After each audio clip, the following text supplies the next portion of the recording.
চলুন একটু কল্পনা করা যাক, ইটালির রেনেসা যুগের এক বিশাল প্রাসাদ, চারদিকে দামি দামি শিল্পকর্ম, আর ঠিক তার মাঝখানে দাঁড়িয়ে আছেন একজন ক্ষমতাবান ডিউক। আমরা আজ রবার্ট ব্রাউনিংয়ের সেই বিখ্যাত কবিতা মাই লাস্ট ডাচেসের গভীরে ডুব দেব। এমন এক কবিতা যেখানে শিল্পের সৌন্দর্যের আড়ালে কিন্তু লুকিয়ে আছে এক ঠান্ডা মাথার ষড়যন্ত্রের গল্প। কবিতার শুরুতেই এই লাইনগুলো দিয়ে ডিউক আমাদের সঙ্গে কথা বলা শুরু করেন। তার গলার স্বরে একটা শীতল অহংকার, যখন তিনি একজন দূতকে তার প্রয়াত স্ত্রীর ছবিটা দেখাচ্ছেন। ব্যাপারটা এমন যেন তিনি কোনো শিল্পকর্ম নয়, বরং নিজের জয় করা একটা ট্রফি দেখাচ্ছেন। এই একটা প্রশ্নই কিন্তু পুরো কবিতার আসল রহস্য।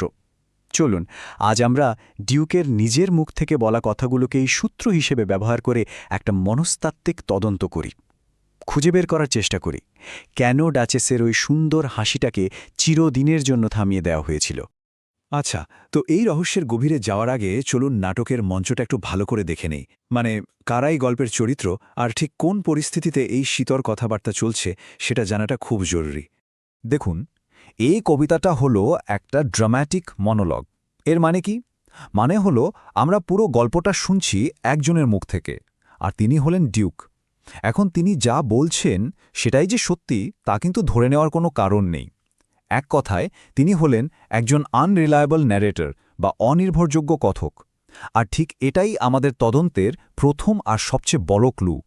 আমাদের কাজ হলো তার কথার আড়ালে যে সত্যিটা লুকিয়ে আছে সেটাকে খুঁজে বের করা। দৃশ্যটা একবার ভাবুন তো, একদিকে ডিউকের মতো ক্ষমতাধর একজন মানুষ, যিনি তার অহংকার আর ব্যক্তিত্ব প্রকাশ করছেন, আর তার সামনে বসে আছেন একজন দূত, যিনি তার প্রভুর মেয়ের জন্য বিয়ের প্রস্তাব নিয়ে এসেছেন আর চুপচাপ সব শুনে যাচ্ছেন। ডিউক কিন্তু সরাসরি কোনো হুমকি দিচ্ছেন না, কিন্তু তার কথার ভাঁজে ভাঁজে তার ভবিষ্যৎ স্ত্রীকে এবং তার পরিবারকে একটা সূক্ষ্ম সতর্কবার্তা দিয়ে দিচ্ছেন। জানেন, ব্রাউনিং এই কবিতাটা লেখার অনুপ্রেরণা পেয়েছিলেন কিন্তু বাস্তব ইতিহাস থেকে। লুক্রেসিয়ার এই দুঃখজনক পরিণতি কবিতার প্রেক্ষাপট তৈরি করে দিয়েছে, যেখানে একজন অল্প বয়সী মেয়ে ক্ষমতার এক নির্মম খেলায় শিকার হয়। বেশ, এতক্ষণ তো আমরা প্রেক্ষাপটটা বুঝলাম। এবার চলুন আসল তদন্তে নামা যাক। আমরা এখন ডিউকের বিরুদ্ধে একটা কেস ফাইল তৈরি করব, আর তার জন্য প্রমাণ হিসেবে ব্যবহার করব তার নিজেরই বলা কথাগুলোকে। আমাদের তদন্তের শুরুটাই হচ্ছে কবিতার শিরোনাম দিয়ে। এই ছোট্ট 3টা শব্দেই ডিউকের মানসিকতার একটা বড় অংশ প্রকাশ পেয়ে গেছে। একটু খেয়াল করলেই দেখবেন শিরোনামের প্রত্যেকটা শব্দ যেন ডিউকের মনের এক একটা জানালা খুলে দেয়। আমার বা মাই এই শব্দটা দিয়ে তিনি ডাচেসকে নিজের সম্পত্তি বলে দাবি করছেন। গত বা লাস্ট এই শব্দটা দিয়ে বোঝাচ্ছেন ইনি প্রথম বা শেষ নন, এই চক্র চলতেই পারে। আর ডাচেস, তিনি তার স্ত্রীর নামটা পর্যন্ত বলেননি, শুধু উপাধিটা বলেছেন। মানে ডাচেস একজন ব্যক্তি নন, কেবলই একটা পদমর্যাদা। ডিউকের নিয়ন্ত্রণ কতটা ভয়ঙ্কর তা এই একটা লাইন থেকেই পরিষ্কার। তার ক্ষমতা যে শুধু জীবিত ডাচেসের ওপরই ছিল তা কিন্তু নয়, মৃত্যুর পরেও সেই নিয়ন্ত্রণ একটুও কমেনি। ছবির ওপর একটা পর্দা টানা আছে, যেটা কিনা শুধুমাত্র ডিউকই সরাতে পারেন। এটা আসলে ডিউকের আধিপত্য বিস্তারের একটা চিলিং এক্সাম্পল, যা তিনি জীবনে পারেনি। মৃত্যুর পর সেই কাজটাই করছেন ছবির ওপর। এটা তার অসুস্থ মানসিকতার এক চরম প্রকাশ ছাড়া আর কিছুই নয়। তাহলে প্রশ্ন হল, ডিউকের চোখে ডাচেসের আসল অপরাধটা কী ছিল? মজার ব্যাপার হল, এর উত্তরটাও ডিউকের কথাতেই লুকিয়ে আছে। ডিউকের চোখে ডাচেসের আসল অপরাধ ছিল তার সহজ সরল প্রাণোচ্ছল স্বভাব। সূর্যাস্ত, একগুচ্ছ চেরি ফল বা তার পোষা সাদা খটচট্টার মতো সাধারণ জিনিসগুলো তাকে ভীষণ আনন্দ দিত। কিন্তু ডিউকের কাছে এটা ছিল তার 900 বছরের পুরনো বংশমর্যাদার এক চরম অপমান। তিনি আসলে চেয়েছিলেন ডাচেসের সবটুকু আনন্দ আর কৃতজ্ঞতা থাকবে শুধু তাকেই ঘিরে। এই যে ঈর্ষা আর নিয়ন্ত্রণের আকাঙ্ক্ষা, এই সব সূত্রগুলো কিন্তু একটা অন্ধকার পরিণতির দিকে ইশারা করে।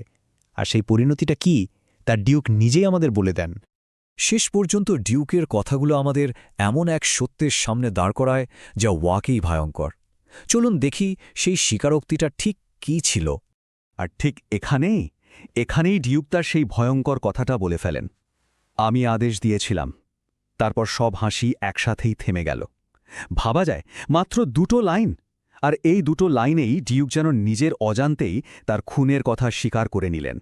তার বলার ভঙ্গিতে কিন্তু কোনো দুঃখ বা অনুশোচনা নেই, বরং আছে এক ধরনের শীতল গর্ব। এটাই তার অহংকারের চরম রূপ। এই ভয়ঙ্কর কাজের পেছনের মানসিকতা বোঝাটা কিন্তু খুব জরুরি। ডিউক নিজেকে সাধারণ মানুষ ভাবেনি না। তার অহংকার এমন পর্যায়ে পৌঁছে গেছে যে তিনি নিজেকে প্রায় ঈশ্বরের সমকক্ষ মনে করেন। এখানেই আমরা আমাদের শেষ সূত্রটা পাই। ডিউক খুব চালাকির সাথে আলোচনার মোড় ঘুরিয়ে আরেকটা শিল্পকর্মের দিকে নিয়ে যান, যেটা আসলে তার মানসিকতারই একটা প্রতীক। আর এই নেপচুনের মূর্তিটাই হল ডিউকের স্বৈরাচারী মানসিকতার একদম নিখুঁত প্রতীক। সমুদ্রদেবতা নেপচুন যেমন এক উদ্দাম সমুদ্র ঘোড়াকে বশ মানাচ্ছেন, ডিউকও ঠিক সেভাবেই তার স্ত্রীকে দমন করতে চেয়েছিলেন। তিনি নিজেকে নেপচুনের মতোই শক্তিশালী মনে করেন, যার অধিকার আছে সব কিছুকে নিজের নিয়ন্ত্রণে রাখার। কিন্তু একটা প্রশ্ন থেকে যায়, ব্রাউনিং কেন এই গল্পের জন্য ইতালির রেনেসান যুগকে বেছে নিলেন? এর পেছনে কিন্তু একটা গভীর কারণ আছে, যা হয়তো তার নিজের সময়ের সঙ্গেই যুক্ত। আসলে এই কবিতাটা শুধু একটা ঐতিহাসিক গল্প নয়, এটা ভিক্টোরিয়ান সমাজের ফাঁপা নৈতিকতার উপর একটা বড়সড় প্রশ্ন। ব্রাউনিং রেনেসাঁ যুগের আড়ালে আসলে তার নিজের যুগের কথাই বলেছেন। সেই সময়েও বাইরের সভ্য আচরণের আড়ালে ক্ষমতার অপব্যবহার আর নারীদের ওপর অত্যাচার লুকিয়ে থাকত, ঠিক যেমন ডিউকের প্রাসাদের সুন্দর শিল্পের আড়ালে লুকিয়েছিল একটা হত্যাকাণ্ড। এই কবিতাটা আমাদের ভাবতে বাধ্য করে যে আজও কিন্তু সমাজে ক্ষমতার অপব্যবহার আর নিয়ন্ত্রণের ইচ্ছা নানা রূপে টিকে আছে। ব্রাউনিংয়ের ডিউক হয়তো রেনেসাঁ যুগের, কিন্তু তার মতো মানসিকতা আজও আমাদের চারপাশে প্রাসঙ্গিক। এটা নিয়ে ভাবার অনেক অবকাশ আছে, তাই না?